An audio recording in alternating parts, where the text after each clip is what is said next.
Hello friends, आज मैं explain करने वाला हूँ टाइम ट्रैप मूवी को। कहानी की शुरुआत में हम देखते हैं एक हॉपर नाम के आदमी को जो काफ़ी सालों से अपने परिवार को ढूंढ रहा है, पर उसके परिवार इस जंगल में कहीं पर लापता हो गया था। वह अपने परिवार के साथ जंगल में आता है कि तभी उसके सामने एक गुफा मिलती है। वह उस गुफा के सामने जाता है, तभी देखता है गुफा के अंदर एक आदमी खड़ा हुआ है और उस आदमी के हाथ में गन है। इसलिए वह देखकर फौरन अपने घर को वापस लौट आता है, जहां हम देखते हैं इस प्रोफेसर के दो स्टूडेंट को, एक का नाम टायलर और दूसरे का जैकी होता है।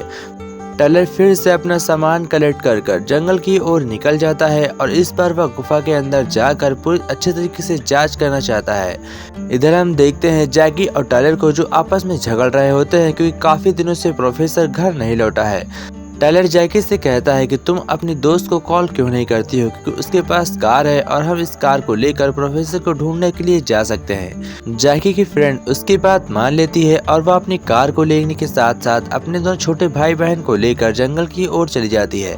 हम देखते हैं कि वहाँ पर जब वो लोग गाड़ी लेकर आते हैं तो उसके प्रोफेसर की गाड़ी हमें दिखाई जाती है।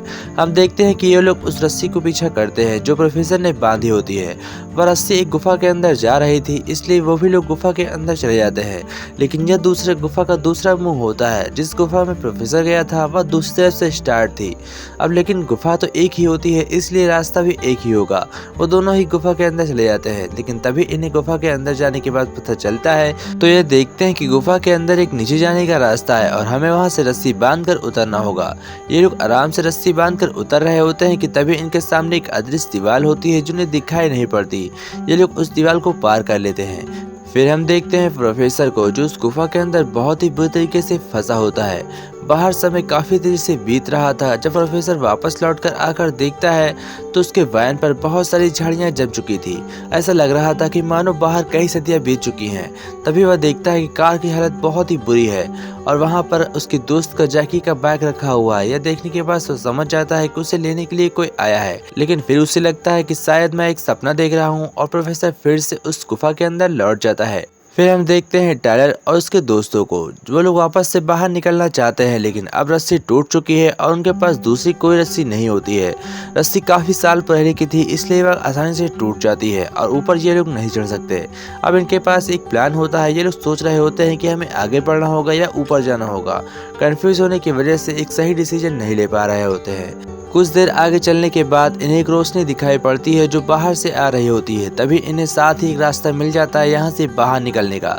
जैकी फैसला करती है कि वह बिना रस्सियों के पहाड़ से ऊपर चढ़ेगी। वह कोशिश कर बाहर जाती है तो उसे एक बहुत ही भयानक नजारा दिखाई पड़ता है, जिसे देखकर वह वापस अंदर लौट आती है और सभी को फोन में वीडियो दिखाती है। यह वीडियो बहुत खतरनाक होती है क्योंकि बाहर का नजारा बहुत अलग होता है। तभी उसे गुफा के अंदर रूडी का फोन मिलता है। वह फोन उठाकर उसमें वीडियो प्ले करती है तो हम देखते हैं कि रूडी कई दिनों से बाहर बैठा हुआ था और वहां पर वह इंतजार करते करते भूखा हो गया था, इसलिए वह गुफा के अंदर आने की कोशिश कर रहा था। लेकिन गुफा के अंदर रस्सी टूट जाती है और उसे गिरकर वहां पर डेथ हो जाती है। यह बहुत ही बुरा हुआ था।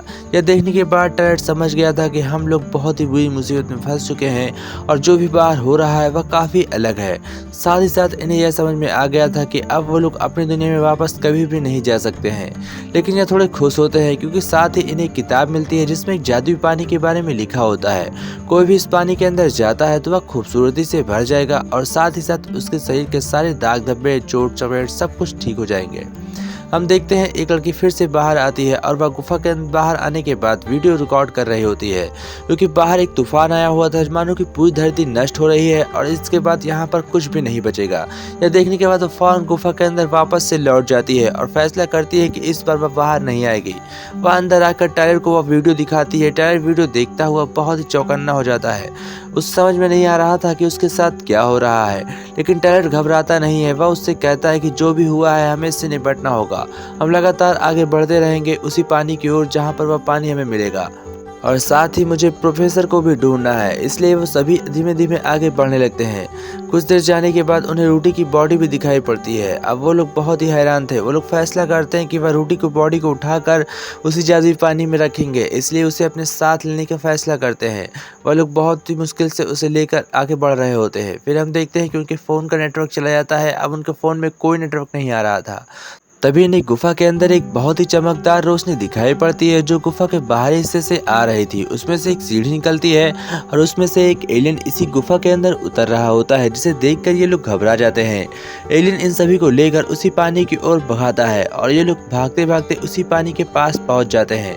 तभी वहां पर हम देखते हैं कि वहां के आदि मानव जो बहुत ही साल से यहाँ पर रह रहे थे, यह बहुत ही खतरनाक है।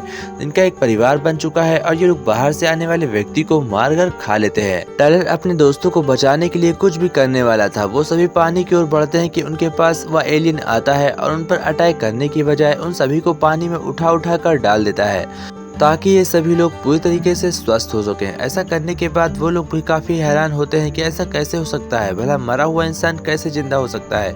इतनी देर पर वहाँ पर एक बहुत ही बुरा आदि मानव आता है। वह एलियन का मास्क उतार देता है। एलियन का जैसे ही मास्क उतारता है तो वह बहुत तड़पने लगता है क्योंकि उसे ऑक्सीजन नहीं मिल रहा होता है, लेकिन वह मरने की हालत में भी उन सभी आदि मानव को बेहोश कर देता है और अपने गैजेट्स की मदद से उन सभी का बहुत ही बुरा हाल कर देता है। वह भी लोग मर जाते हैं। हम देखते हैं अब टायर के पास एक गैजेट होता है जो एलियन का होता है। वह उसमें कुछ ढूंढ रहा होता है कि तभी वहां पर न्यूज़ प्ले हो जाती है जिसमें कि बहुत ही साल पहले की बातें चल रही थी और इस पृथ्वी पर कई परमाणु बम गिर चुके हैं, ऐसा भी उस न्यूज़ में बताया जा रहा था। यह सुनने के बाद उसकी हालत टाइट हो जाती है। वह सोचता है कि ऐसा कैसे हो सकता है। टायलर बहुत परेशान होता है और रो रहा होता है। तभी उसे एलियन इशारा करता है कि तुम लोगों को यहाँ से जाना चाहिए क्योंकि जल्द से जल्द आदि मानव यहाँ पर आ जाएंगे। टायलर गुफा में आगे बढ़ रहा होता है कि तभी उसे एक आदि मानव की छोटी बच्ची दिखाई पड़ती है जो अपने परिवार को उसी जादुई पानी से जिंदा कर रही थी। यह देखकर टायलर फौरन वहाँ से आगे बढ़ जाता है और उसे जाकर आगे प्रोफेसर दिखाई पड़ता है जो बहुत ही बुरी हालत में था। प्रोफेसर को दरअसल अपना परिवार मिल चुका था, लेकिन वह एक ऐसे टाइम ट्रैप में फंसे हुए थे जिसे निकालना बहुत ही मुश्किल है क्योंकि समय से छेड़छाड़ करना बहुत ही मुश्किल काम होता है। तभी प्रोफेसर अराली से कहता है कि तुम टायलर यहाँ से फौरन निकल जाओ वरना तुम भी मेरे तरीके यहाँ पर बुरी तरीके से फंस जाओगे। हम देखते हैं कि आदि मानव टायलर को मारने आ रहे होते हैं, लेकिन टायलर अपने परिवार को लेकर उसी सीढ़ी पर चढ़ने लगता है जिसमें कि वह एलियन उतर कर आया था। लेकिन सीढ़ी पर चढ़ते ही वहाँ पर नीचे फिर से वह आदि मानव आता है और उसे पकड़कर खींच रहा होता है। ऐसा जैसे ही वो लोग सभी लोग गिरने वाले होते हैं, एलियन कुछ रस्सियाँ नीचे फेंकता है और उन सभी को पकड़ लेता है, यानी कि इंसानों को, और उन्हें वापस ऊपर खींच लेता है। उन लोगों की जब आँख खुलती है तो लोग पानी के टब से बाहर निकलते हैं और देखते हैं कि वो लोग एक स्पेस में है। यह देखने के बाद उनके होश उड़ जाते हैं और तभी उन्हें पता चलता है कि उस गुफा में रहने की वजह से कई सदियां बीत गई है। इसी के साथ यह खूबसूरत मूवी एंड होती है।